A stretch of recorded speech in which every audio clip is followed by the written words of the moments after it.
Welcome to the Polishing Profits Podcast, where we discuss all things related to the business of detailing. Whether you're a seasoned professional or just starting out, this podcast is for you. In each episode, we'll cover topics ranging from business management to marketing solutions. Here to help you grow your detailing business, your hosts, Nick and Dustin.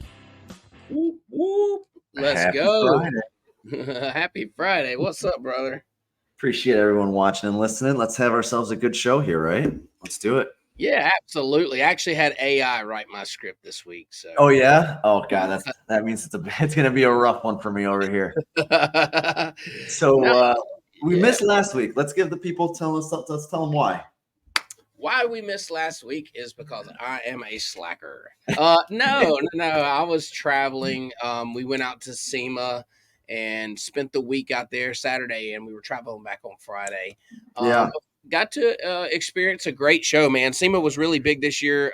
They had the West Hall and the North Hall with a ton of suppliers, ranging anywhere from PPS, ceramic coating, tint, detail chemicals, tools, man, you name it. It was there. Software, all kind of stuff, man. So we were able to go in and walk the show. Myself, my dad, and Chelsea was there for a few days, and meet people, meet suppliers, work deals. And man, a lot of progress was made. Got to talk to a lot of people. Got to experience the show differently than I normally do, for sure. Okay. What was something, you see anything new? What was one thing that really kind of caught your eye there? What really caught our eye was the windshield protection.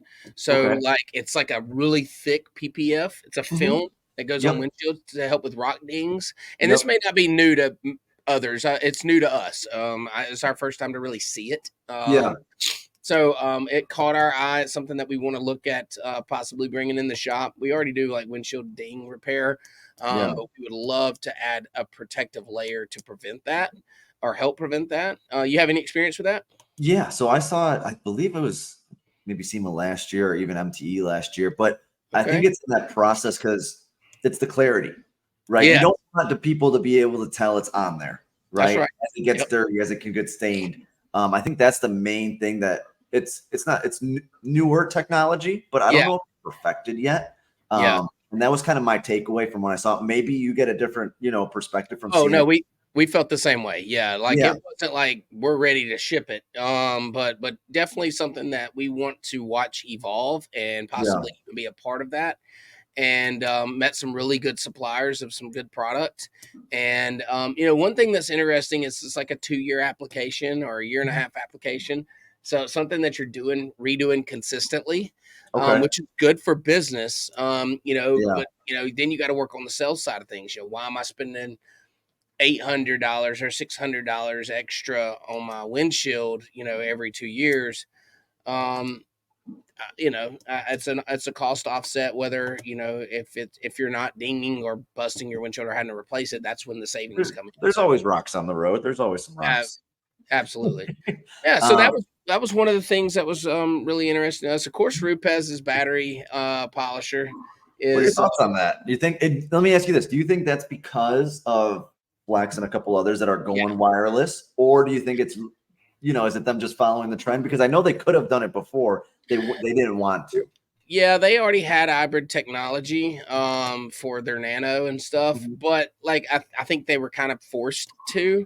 I just don't see the need. To me, my shop, my crews are polishing 6-8 hours a day. Like a battery tool that we got to keep the battery charged. The run time's on it's 45 minutes to an hour, and we're changing batteries out all to prevent a cord. The cord is just not our problem. You know what I mean? It's just not, I take it to the toolbox, right? You got the battery for your drill, and that you got batteries for lawnmowers. I'm thinking in my garage, I'm like batteries for a leaf blower. You got all these different batteries. I'm like, it becomes this headache of either you have to be brand specific, so you only have one type, and you still have to have them always plugged in. What happens if you show up that day, and then all of a sudden someone forgets to plug in the battery?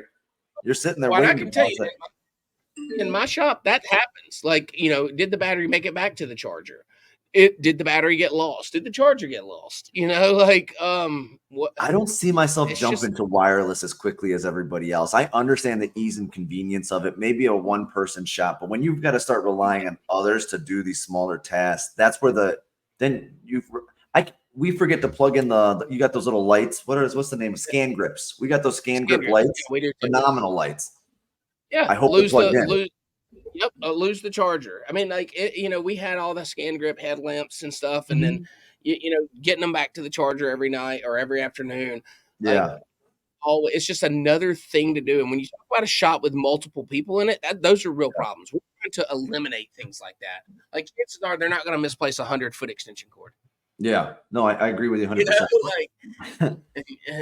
And so I think it's a great idea. Does it have a purpose? I'm sure there's a purpose out there. Like if I'm mobile or if I'm running out doing a test spot on something out in my yard,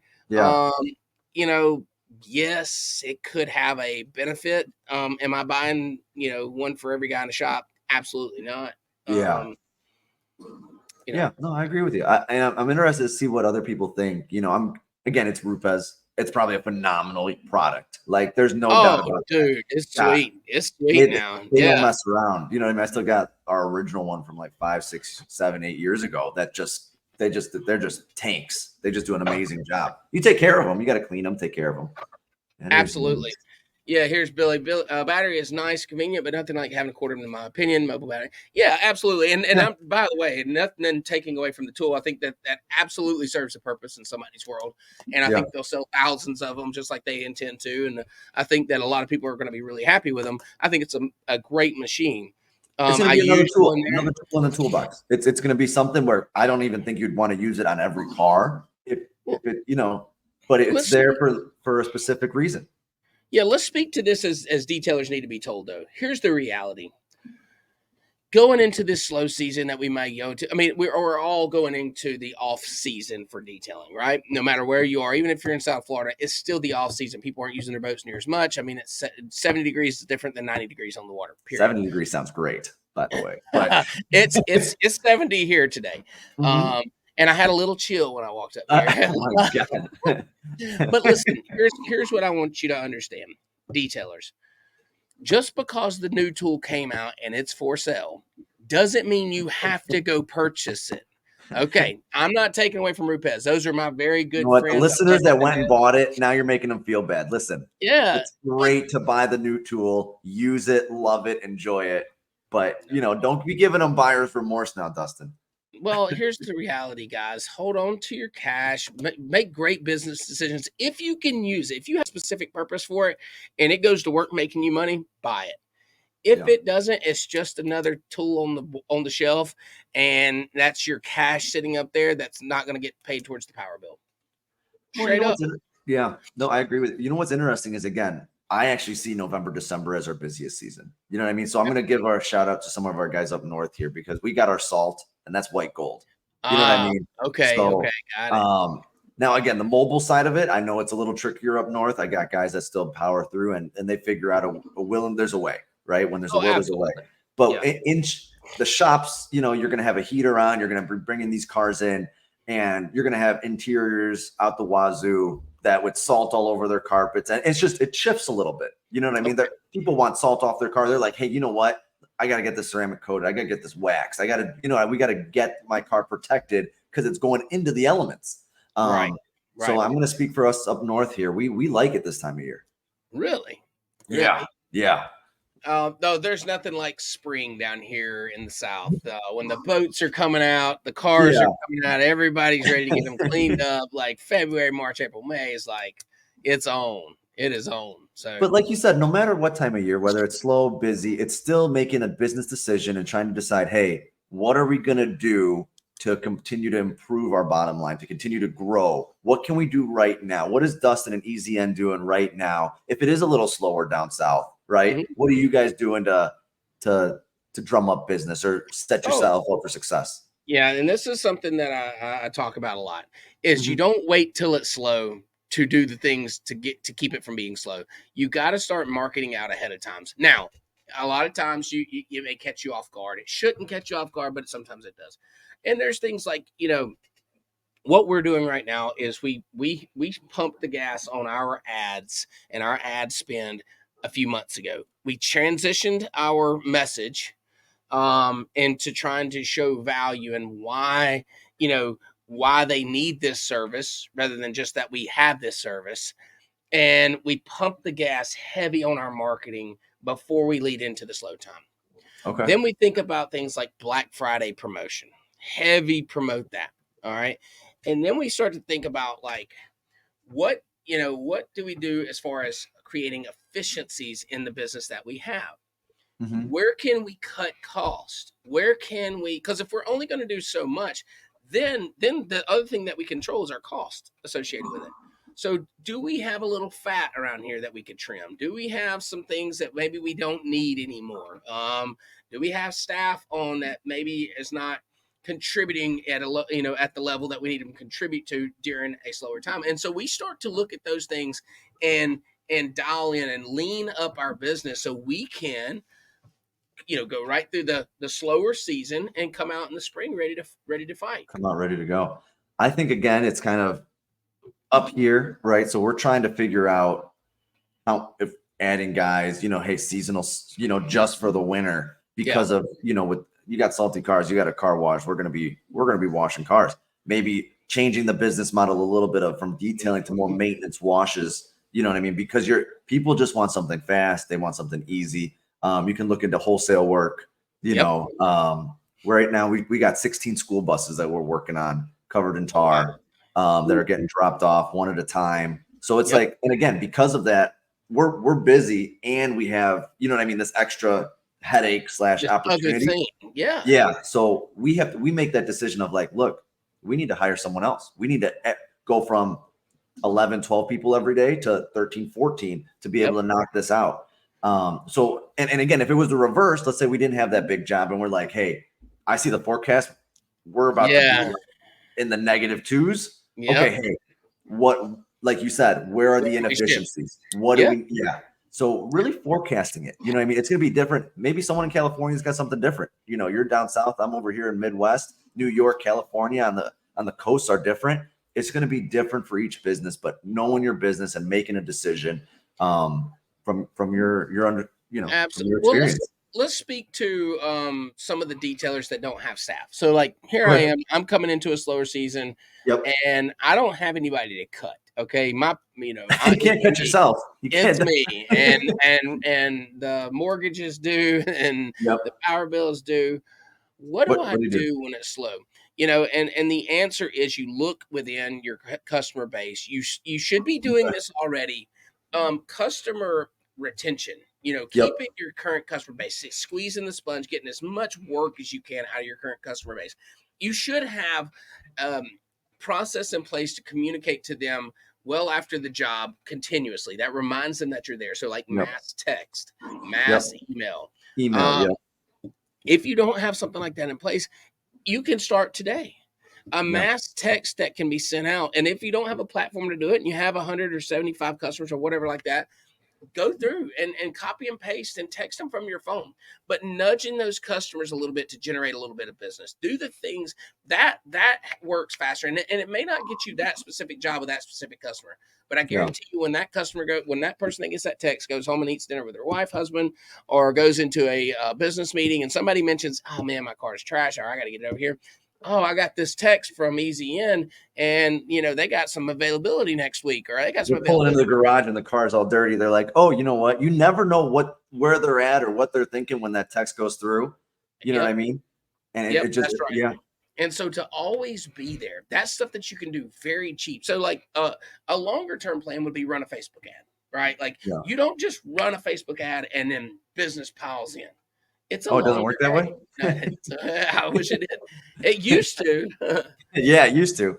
But the one thing, what I call that? I call that maximizing, right? Yeah. You're going to maximize that list. If you're a one-man shop and you forecasted this, right? And I think a lot of these detailers that are one-man, operations, they've been in the business. They know what they're doing. They're like, look, this is my most efficient way is me, myself, and I. Really good team of 3 there. Absolutely, yeah. They're going to go in and say, you know what? I know my sponge. I've planned for this. I actually want to diversify, right? I want to see what new product, what new service. I want to actually use my slow time to test, to learn, to teach, to train, to test. Yeah, whether that maybe that's mobile tint, maybe that's mobile PDR, go to a training session. You know what I mean? You can diversify as well to maximize yourself in the slow time when you don't have that time too. Now that doesn't generate dollars immediately, right? That's a little more long term. But when you're busy, you don't have time to do it. You see what I'm saying? Yes. So it really comes down to the individual and their situation. What you said makes absolute perfect sense. I would 100% agree. But if you have planned it out and you have saved up and you're like, look, I've got this window of extra time. And some people are like, hey, you know what? I'm going to go to Florida. It's time to be with family. It's time to take a vacation. It's about making the right decision for you there. And I don't think there is the right decision just overall there. And sometimes it gives you a chance to work on your business rather than working in your business. Mm-hmm.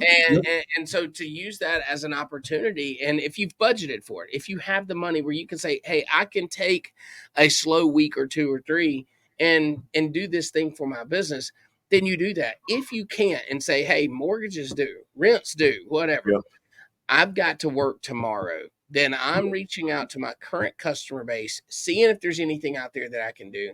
I'm reaching out to friends and family, seeing if there's any business to be had. We call that code red. When it's code red, like you're calling everybody, and but ideally you start. Well, you can make that in the automation today, right? You can get that automated and have it so they're squeezing the sponge, and then what you're doing is you're going guerrilla warfare and you're knocking on doors. Absolutely, you're knocking on doors, and with you see what I'm saying? So you can be doing both.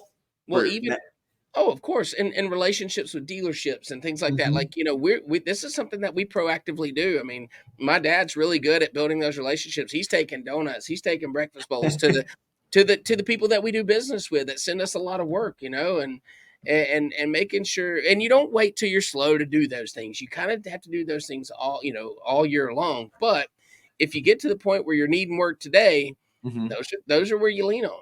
Yeah, no, I love it.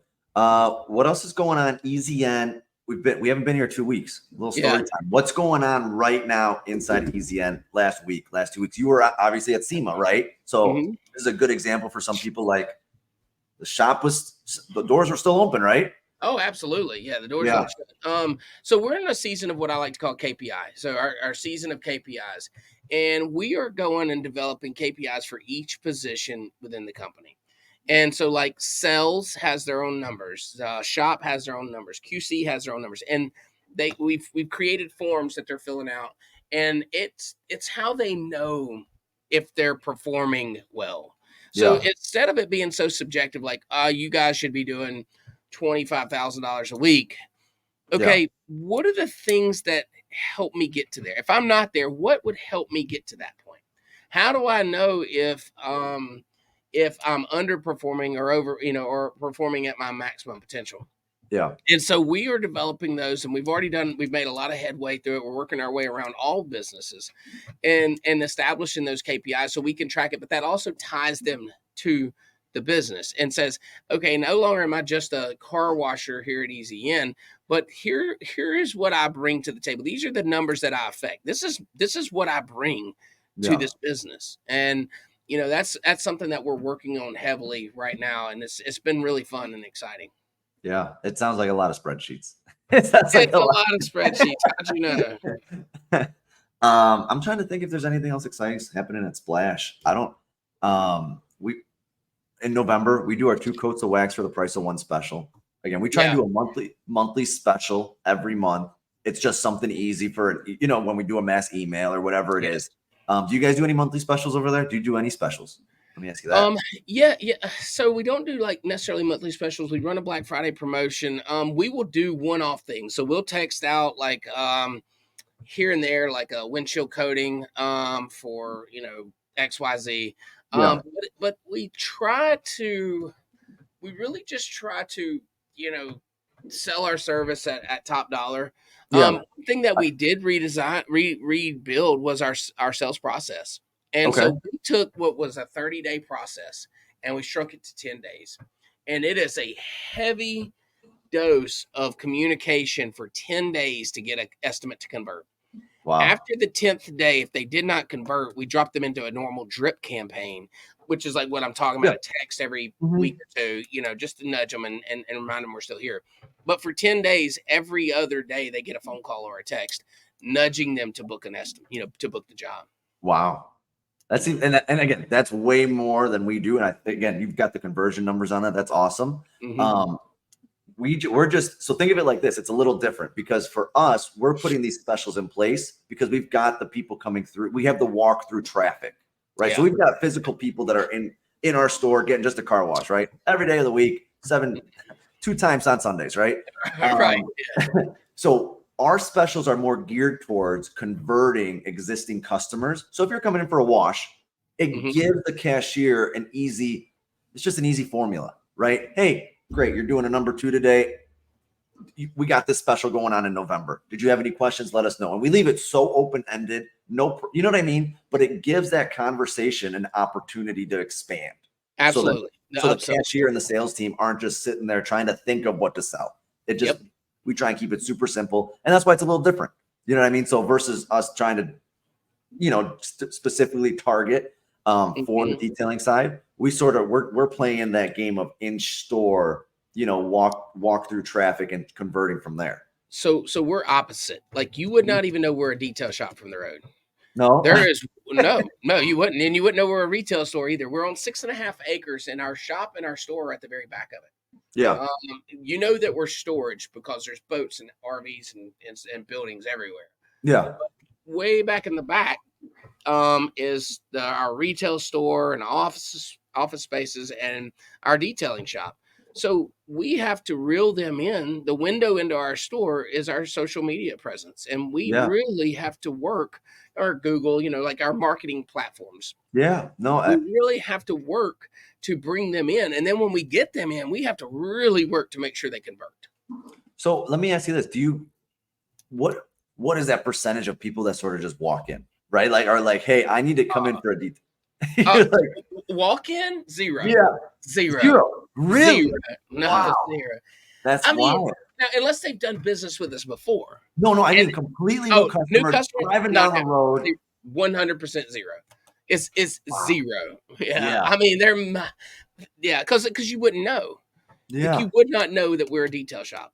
The sign at the front says, it's a big sign, says easy in storage detail, but nobody's looking at that sign. It's on a busy intersection. And it's like, road. No, yeah. They're not, that's not happening. Zero. Wow. Zero.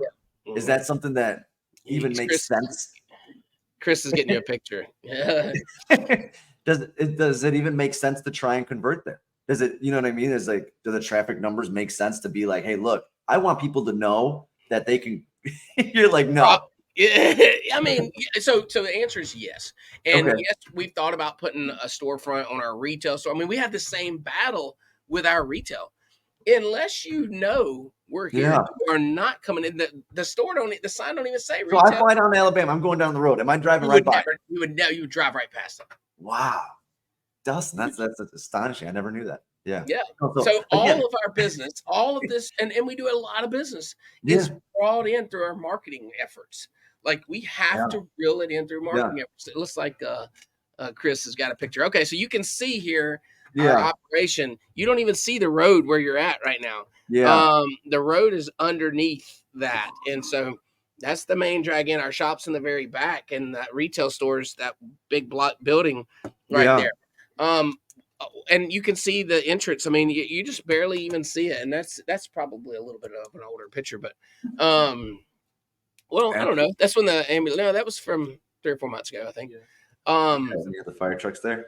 Yeah, but that's really interesting because again, it's just a different perspective. Because again, some people are going to have a storefront on a road that can convert, right? Or it makes sense to be doing strategic marketing a little bit different. And some people are going to be like red dot detailing tucked away a little bit more, right? But they're not going to have the same type of drive-by traffic of people sort of walking in. I wonder how many people drive by and say, hey, oh, by the way, I need a $1,500 coating. Like, or is that more of a thought out thing searched for? Or if I've got a, I think that's a search for research for purchase, right? Yeah. But what's funny is again, our whole mindset on marketing is, again, people are going to become is getting people through the door for 20, $30, right? For an exterior car wash. Hey, that's 2-3 minutes.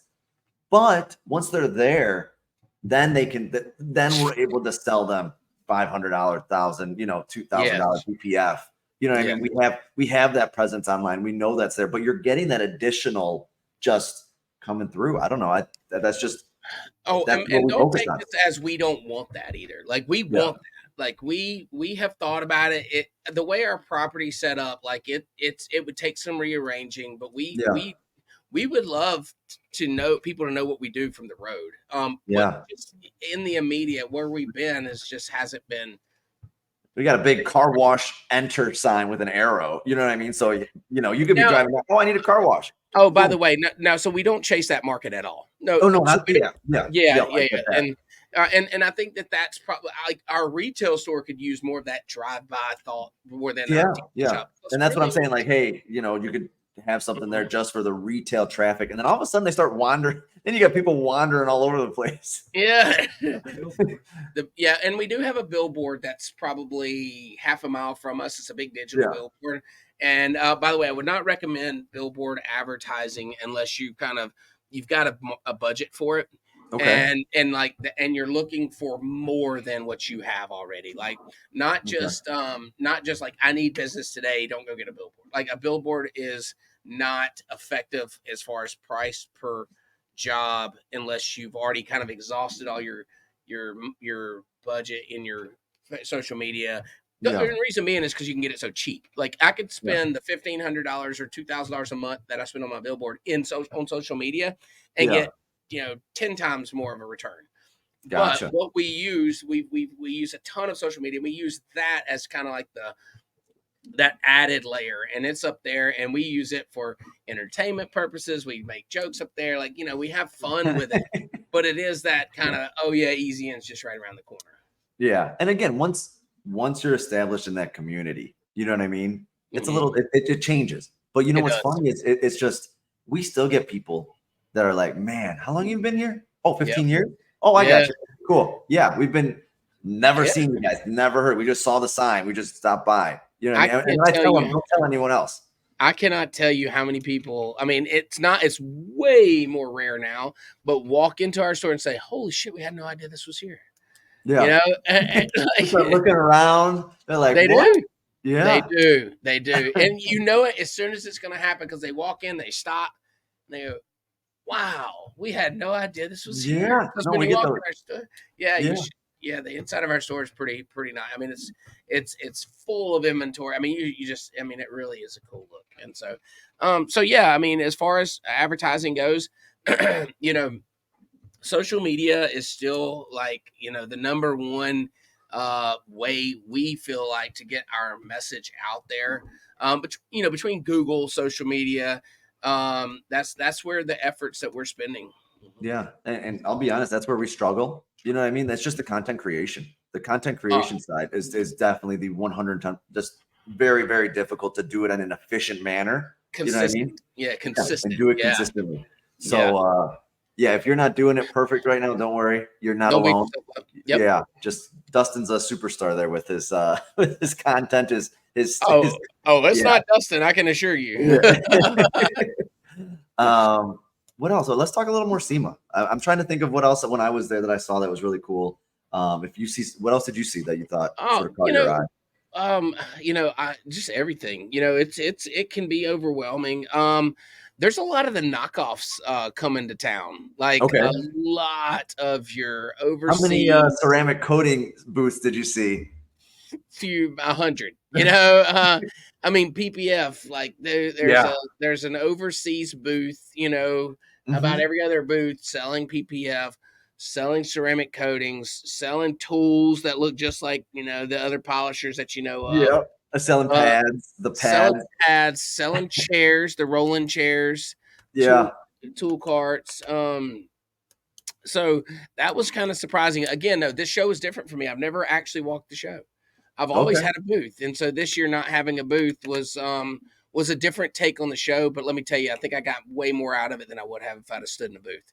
So when you make those, when you're making, again, you're stopping at these booths and you're like, okay, hey, this is the 17th ceramic coating booth, right? What is the main thing that you want to take away from them? Or what questions were you asking that maybe someone that's, looking to switch or start with a ceramic coating company? What are just those general questions that you're asking them? It's more of a relationship thing with us. Like, how do we vibe with them? Because, like, at the end of the day, products are very similar to each other, but we want to have a connection. We want to know where, what their customer service looks like in that immediate, that first 3 minutes of a conversation. Okay. And if you vibe, if you kind of connect with them very well, and you feel like, okay, this is somebody I could see myself doing business with. Now let's dig in a little deeper and see, what are their supply capabilities. I mean, as a bigger shop, we need things, and we need things, in the here and now. Yeah. And so we want to make sure that what we need from them, they can handle. Okay. And it's not always about the dollar specifically, but it's like, how can they serve us as their customer? Well, I mean, dollar comes into play at some point. And usually my dad is over that part of it pretty strategically. But yeah, I mean, that's it. So we're giving it just a couple minutes of an introduction, and then a lot of times it's grab the flyer and card and throw it in the bag and move on. Oh, I have my bag. I don't think I've opened it since. I'll be honest. That's the one thing. So I approach it a little differently. I actually look for whether it's, even if it's a ceramic coating or PPF, how can it change my business from my current model, right? Because I've got my current model. Let's say it's concrete, right? It's what's gonna make me adjust? What's gonna make me twist and turn and almost be uncomfortable and say, hey, this is what's different. This is why we need to change. You know what? Hey, this is how we do our menu. This is how we sell it. Why would we do it differently? Right? Make me want to change. Absolutely. So that's usually how I approach it.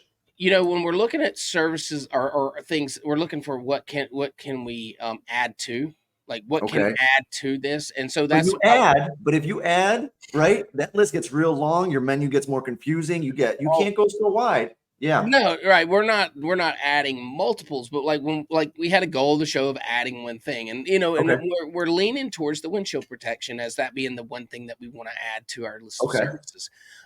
Again, we walked away with a few contacts in that realm that we felt good about, so we'll continue having those conversations and meetings, and who can come down in house and train. Those are big things for us. We're not going to pack up 12 or 15 or 16 people and fly them somewhere to train. We want you to come to our shop, with our tools and our environment and train. So those are things that we're looking for, but we're not going down there to try to add everything that every booth has to our, to our list of services. We're trying, to effectively go down, and each day we try to have like, what was our win? What is a win? Because a show like that can be overwhelming, and you want to kind of know, like, what does a win look like from the show?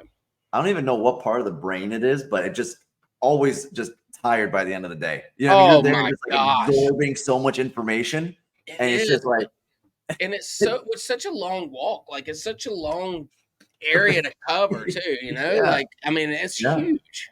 Yeah, but it's definitely worth it, and you just got to go in with a plan.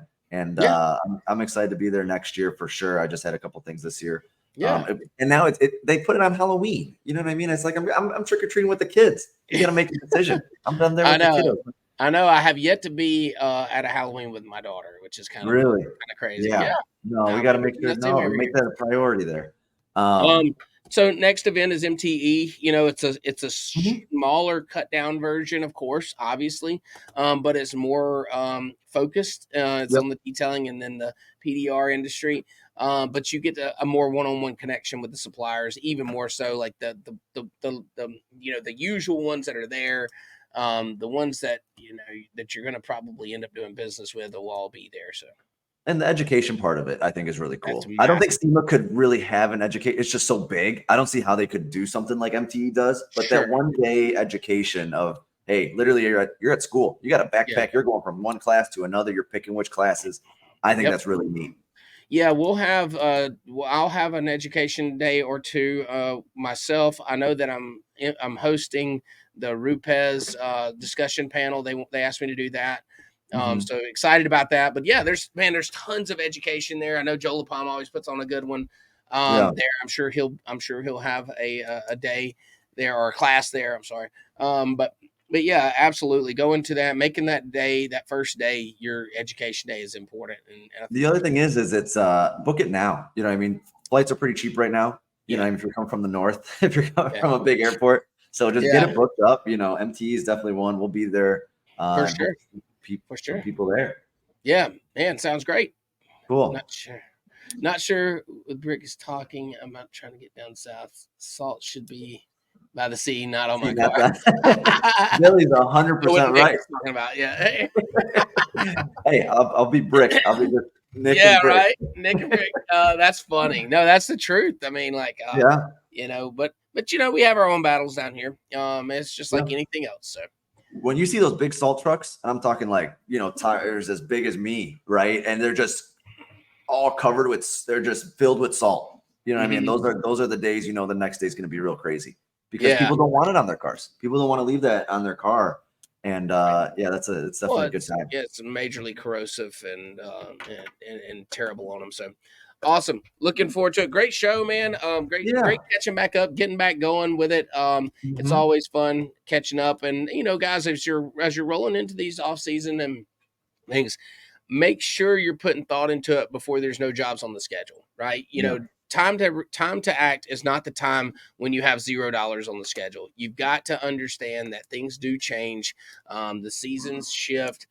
Business is not always pouring in the door. So do the things that you need to do to keep the business consistent. So you're not stressed out calling us going, what do I do now?